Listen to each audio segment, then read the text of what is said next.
One of the most underestimated things in relationships, especially with women, is the psychological impact of emotional distance. We often think love, attention, and presence are the only currencies that matter. And yes, they do matter, but what's more potent at times is absence. Emotional absence, not neglect, not cruelty, but a deliberate, measured shift in presence, can stir up a woman's subconscious in ways constant attention never will. When a man is consistently available, emotionally transparent, and always there, something paradoxical happens. His presence becomes taken for granted. It's not that the woman doesn't value him, of course she does, but the mind, especially in emotionally intelligent women, starts to treat that availability as baseline. Predictability sets in. Certainty breeds complacency. And it's in that space of certainty where worry dies. Now, worry, contrary to what some might believe, isn't inherently negative. Worry, in a woman who cares, is a sign of emotional investment. It's a signal that she's paying attention, that your emotional movements still matter to her. But when you step back just a bit, when you become less immediately available, not cold, not aloof, but simply quieter, it disrupts that emotional autopilot. She starts wondering, what's going on with him? Is something bothering him? Did I miss something? That wondering is powerful. That wondering re-engages her emotionally. She becomes alert again, and her focus returns to you. You're no longer part of the background noise of her life. You're a signal. This doesn't mean you act out or manipulate. It means you reassert your emotional boundaries. You go quiet, not to punish, but to recalibrate. You don't explain your every move, because a man who is deeply centered doesn't feel compelled to narrate his internal state to earn affection. His presence speaks for itself, and when that presence is withdrawn, even slightly, its absence is felt. A woman will worry, not out of fear, but out of care. That's how you know the connection is alive. If she doesn't notice or respond to the distance, that tells you something too, doesn't it? That's a separate conversation. So how do you do it? You start by becoming more absorbed in your own pursuits. You say a little less than you normally would. You don't respond instantly. You allow your thoughts to mature before you express them. You leave room for interpretation. You introduce a quietness that she has to lean into. And suddenly, she's paying attention again, not because you asked her to, but because something in her emotional circuitry has been awakened. That's influence. That's presence without pressure. And look, this only works if there's already a foundation. If she doesn't care to begin with, then all the distance in the world won't move her. But if she does care, if there's been real emotional investment, then that space you create becomes charged. It becomes meaningful. She doesn't just miss you, she starts analyzing the absence. That's where worry begins. Not the neurotic kind, but the kind that reminds her you matter. Human beings crave patterns. We rely on them to make sense of the world, to feel safe. And relationships are no different. You fall into rhythms, texts at certain times, familiar conversations, predictable responses. And before long, that pattern becomes the norm. She knows what you're going to say before you say it. She knows how you'll react, how you'll comfort her, how you'll handle stress. That predictability, while comforting, is also what kills intrigue. It dulls the edges of emotional engagement. It sedates attention. But when you break the pattern, when you introduce something unexpected, something uncharacteristic, it sends a signal, not always a loud one, but one the psyche hears nonetheless. Suddenly, she doesn't know what you're thinking. She's not sure what move comes next, and that uncertainty. It creates space for reflection, for awareness. Now she's watching again, she's listening again, and most importantly, she's wondering again. There's something uniquely powerful about unpredictability, not chaos. Chaos erodes trust, but subtle, controlled unpredictability. It keeps a woman emotionally awake. It disrupts the comfort zone in just the right way. And worry starts in that disruption. She might not even realize it at first, but part of her will begin scanning for changes. Why did he respond like that? He's usually more talkative. What's shifted? He used to check in after work. Why hasn't he? These are small cracks in the pattern, but through them concern seeps in. That concern, if it's rooted in care, turns into a kind of inner turbulence. It's not destructive, it's a pulse. It reminds her she's invested. Now, to do this effectively, you need to know what your usual pattern is. If you're always agreeable, start introducing thoughtful disagreement. If you're always immediately responsive, take a little longer. If you tend to overshare, keep things to yourself for a time. Each of these actions interrupts the loop, and the loop needs interrupting if the emotional circuitry is going to stay active. Because when a woman can predict you entirely, she stops searching. And when she stops searching, she stops seeing.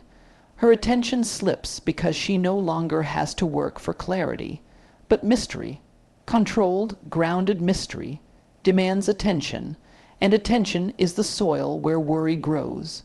Not paranoia, not insecurity, just enough worry to suggest you're still a variable in her emotional world, and variables are interesting, variables are alive. This kind of worry isn't something to weaponize. It's something to understand. You're not creating instability for entertainment. You're preserving vitality in a relationship that might otherwise settle into lifelessness. You're keeping yourself from being emotionally neutered by routine. And you're offering her the gift of rediscovery, because when she's unsure of you, even in small doses, she starts trying to see you again. That process of trying is where care deepens. You don't need to be erratic. You need to be layered. You need to be human in such a way that you cannot be fully mapped. That's what draws people in. That's what keeps them leaning forward. Predictability is the language of machines. Mystery is the language of soul. If she never has to ask what's going on in your world, she stops entering it. But if she finds herself wondering, really wondering, you've already created space in her mind. And worry, in that space, is just another name for significance. There's something deeply unsettling, yet quietly magnetic about silence, not passive silence, not the kind born of apathy or fear, but purposeful, self-contained silence. It's the silence of a man who knows exactly what he thinks, but doesn't feel the need to say it. That kind of silence has weight, and women, particularly attuned to emotional subtleties, feel that weight almost instinctively.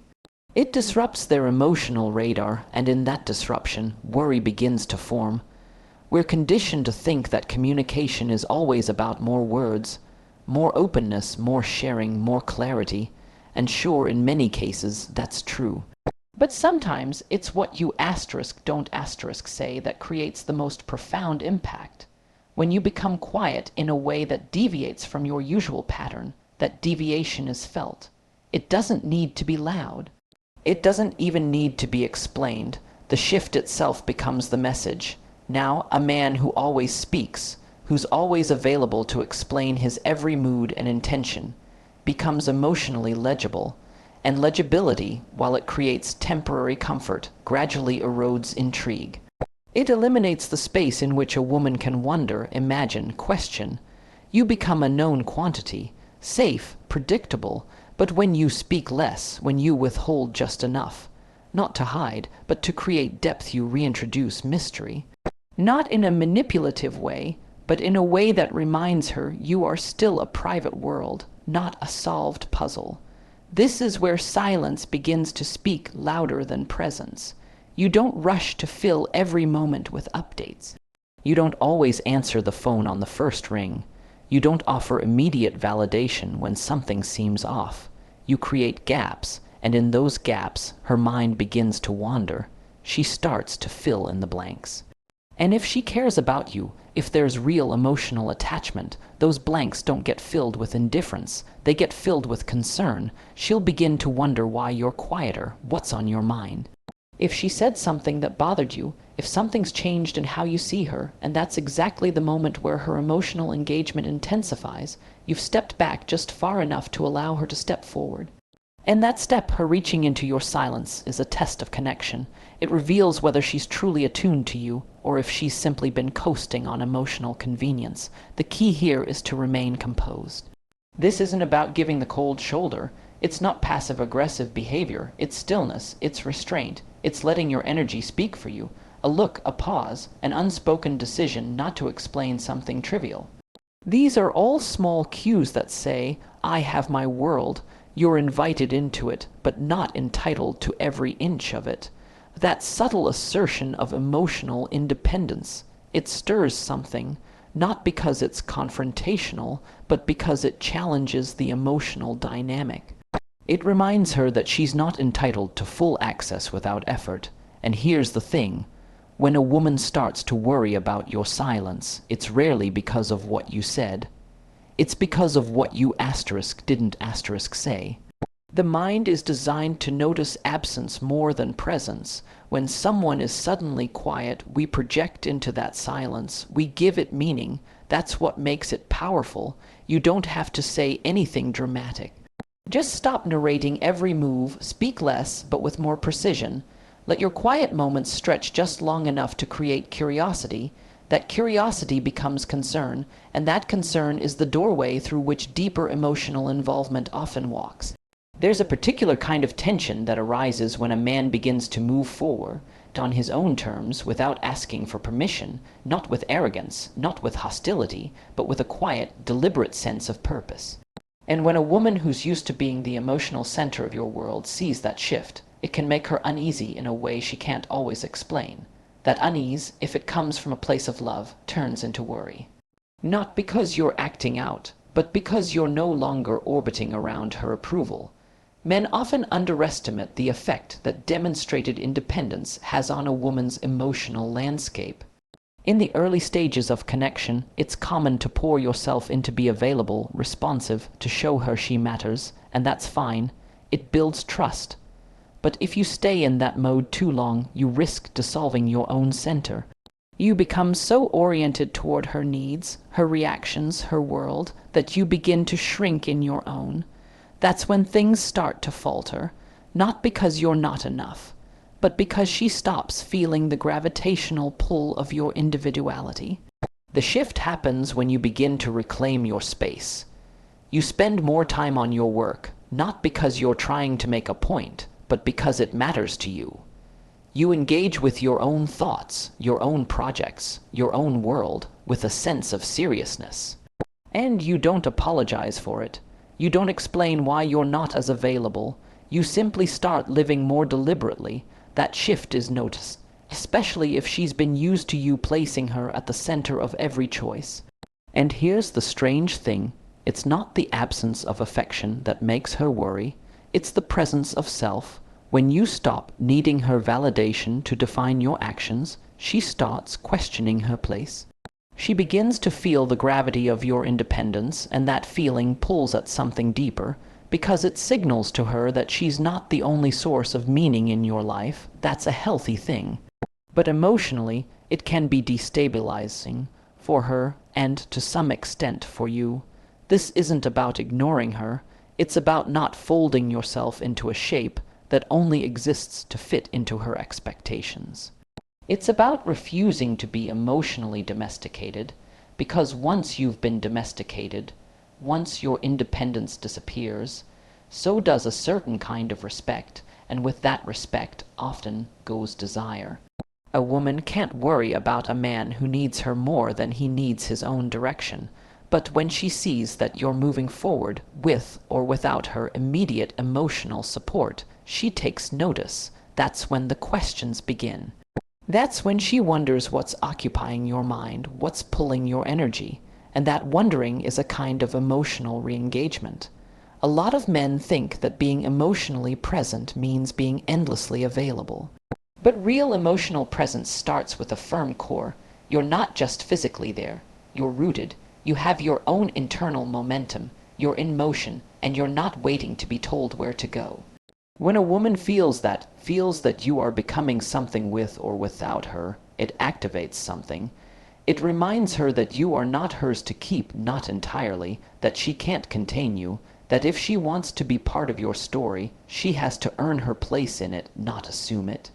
People don't always notice what's right in front of them, until it starts to change, and emotional energy in particular is something that most people take for granted once they've grown used to it, especially in close relationships. If you're always expressive, if you're always the one initiating affection, always enthusiastic, always offering warmth and reassurance, it becomes background noise. It's no longer perceived as special. It becomes part of the expected rhythm. And when something becomes expected, it stops being seen. But when you start to shift, when you draw back just a little, become less expressive, less reactive, it doesn't take long for the other person to notice. Especially a woman who's emotionally intelligent, emotionally invested. She might not say something right away. She might even try to pretend she hasn't noticed, but she has, and it starts to sit with her. That question, what's changed, this shift in emotional expression, when done with clarity and purpose, creates just enough contrast to activate attention. It's subtle. You don't pull away dramatically. You don't act out. You simply become a little more composed, a little more restrained. You speak with the same voice, but with less emotional punctuation. You become harder to read, not cold, just unreadable in a way that's new. And that unfamiliarity, that break from what she's used to, triggers concern, because what she's used to is stability, predictability. She's used to knowing exactly how you'll react, when you'll laugh, when you'll affirm, when you'll reach out. And when those patterns shift, even slightly, the emotional safety net begins to loosen. That's when the worrying begins. It's not about playing games. It's about demonstrating emotional depth. Because a man who can regulate his emotional output, a man who doesn't give everything away, is perceived as someone who is internally anchored. He has control, he has mystery, and mystery, especially in the emotional realm, is one of the strongest forces you can wield in a relationship. It's not deception, it's restraint. It's knowing that every emotional signal you send carries weight, and being wise enough not to oversaturate her with them. And let's be honest, there's a difference between emotional availability and emotional dependence. If she feels that your mood rises and falls based on how she responds to you, she will subconsciously start to pull away, not because she doesn't care, but because it's too much, too obvious. But if she feels a change in your emotional tone and can't quite place what caused it, it draws her in. She wants to know what's going on underneath the surface. She wants to feel close again, not because you asked her to, but because her own sense of connection has been disrupted. That disruption matters more than any direct appeal ever could. So you begin to show less. You smile, but not always. You listen, but you don't immediately jump in with warmth. You give her space to come toward you, and when she starts to ask subtly, maybe even indirectly, what's on your mind, you give her very little. Not in cruelty, but in calm. She's not worried because you're emotionally gone. She's worried because she can still feel you, but can't quite reach you. That tension, if it's handled correctly, becomes a mirror. She sees her own attachment more clearly. She sees how much your presence, your emotion, matters to her, and it's not the volume of emotion that brings that realization. It's the quiet in its place. There's a subtle power in living like a man who could walk away at any moment, not because he's callous, not because he lacks loyalty, but because he doesn't need the relationship to define him.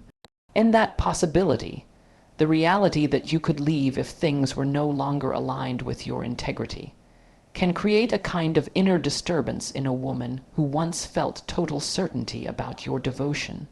That disturbance, when it comes from love, shows up as worry, not panic, not desperation, but a quiet, persistent awareness. She could lose you. Now, that's not something you say out loud. You don't threaten it. You don't use it to manipulate. But it's something she should feel, not because you're cruel, but because you carry yourself like a man who has chosen her. But doesn't have too? And there's a world of difference between those two positions. One is rooted in strength, the other in dependence, and women don't worry about men who are dependent on them. They worry about men who are free, that sense of freedom. It doesn't come from acting aloof or pretending you don't care. It comes from living your life in such a way that the relationship is part of your fulfillment, not the source of it. You have your values, your direction, your self-respect you give, but not blindly. You love, but not at the cost of yourself. You stay, but not at any price. That kind of presence. It's magnetic. It commands attention, and yes, it creates worry, because she knows deep down that if she stops showing up, if she stops contributing, she could lose you. And that's not toxic. That's truth. That's reality. Because what's the alternative? That you stay no matter what. That you tolerate disrespect, inconsistency, emotional laziness, just to keep the peace. That's not love, that's submission, and a man who submits in that way doesn't generate worry. He generates boredom, but a man who holds the line, who is kind but clear about what he will and won't accept, forces a woman to reflect on her own role in the dynamic. She's not just evaluating how much you love her. She's suddenly paying attention to how secure she actually is in that love, and that tension brings her back to the table. You don't even have to say a word. She sees it in the way you carry yourself, the way you no longer overextend, the way you stay calm in the face of her emotional tests, not to win her approval, but because you're not afraid to lose her. And that's where the worry really kicks in, when she realizes that you're not reactive, that you're not emotionally clinging, that even if you care deeply, you are still capable of walking away if the situation compromises who you are. Now, she may challenge you. She may poke, test, withdraw, not out of cruelty, but to see if what she feels is real, and when you don't chase, when you stay composed, that space between you suddenly becomes very loud. It echoes with possibility, with questions, with uncertainty, and in that uncertainty, if she loves you, the worry grows. She doesn't know if you'll stay, not because you're reckless, but because you're strong enough not to stay in the wrong situation. And that strength isn't threatening, it's clarifying. It shows her that she doesn't own you. She can only earn you.